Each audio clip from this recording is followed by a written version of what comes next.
पिता की friend request. जेनारायण retired हो गए थे और कुछ सालों पहले उनकी पत्नी का बीमारी के चलते निधन हो गया था। घर में वो और उनका बेटा मुरली रहता था। मुरली एक अच्छी कंपनी में जॉब करता था। जेनारायण जी अपने आप को बहुत अकेला महसूस करते थे। उनकी ये अकेलेपन की फीलिंग यूं ही नहीं थी। वो दिन भर घर अकेले रहते थे और जब शाम को बेटा काम से वापस लौटता तब लैपटॉप और मोबाइल में लगा रहता। जेनारायण जी उससे बात करने के लिए, अपना मन हल्का करने के लिए तरस जाते। ऐसा काफी लंबे समय तक चलता रहा। जय नारायण जी ने सोचा कि अब उन्हें ही कुछ करना पड़ेगा। उनके पास एक सिंपल कीपैड वाला फोन था, इसलिए उन्होंने अब एक नया एंड्रॉयड फोन ले लिया।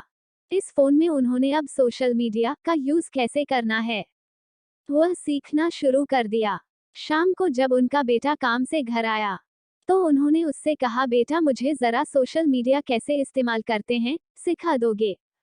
मुरली उस रोज थोड़ा चिढ़ा हुआ नजर आ रहा था। उसने अपने बाप को कहा कि मैं यहाँ इतना थक हार कर काम से लौटा हूँ और आपको कुछ नया सीखना है। मेरे बारे में नहीं सोचते कि थोड़ा आराम करने दो। जय नारायण जी अपने बेटे की बातें सुनते रहे, कुछ ना बोल पाए।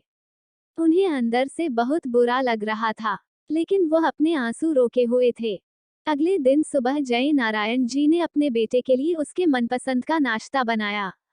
नाश्ता करते हुए बेटे का मूड अच्छा लग रहा था, इसलिए जय नारायण जी ने फिर से उससे कहा कि बेटा मैंने सोशल मीडिया पर अकाउंट तो पड़ोसी के लड़के से बनवा लिया है, अब तू मुझे बता दे कि इस पर पोस्ट कैसे करते हैं। अपने बाप की बातें सुनकर इस बार मुरली जोर जोर से हंसने लगा और कहने लगा, क्या पापा आप भी इस उम्र में कहाँ सोशल मीडिया के चक्कर में पड़ रहे हो। आप धार्मिक किताबें पढ़ो, भगवान का नाम लो। इतना कहकर अपना नाश्ता खत्म करके मुरली अपने काम के लिए निकल गया। जेनारायण ने उसके बाद भी एक दो बार अपने बेटे से सोशल मीडिया सिखाने के लिए कहा, लेकिन उसने अपने बाप की बात पर ध्यान नहीं दिया। एक दिन रात को मुरली पानी पीने के लिए उठा तो उसने देखा कि उसके पापा की कमरे की लाइट चालू है। उसे थोड़ी चिंता हुई, इसलिए उसने खिड़की से झांककर देखा तो उसके पापा मोबाइल पर सोशल मीडिया पर कुछ पोस्ट कर रहे थे। वो वहां से अपने रूम में चला गया और सो गया। मुरली सवेरे नींद से जागा और जब उसने अपना सोशल मीडिया चेक किया तो वहां पर उसके पापा की फ्रेंड रिक्वेस्ट आई थी। फ्रेंड रिक्वेस्ट एक्सेप्ट करने के बाद जब मुरली ने अपने पापा का अकाउंट चेक किया तो उसमें सबसे पहली पोस्ट जो थी उसमें उसी के बचपन की फोटो डाली हुई थी और लिखा था, हैप्पी बर्थडे बेटा।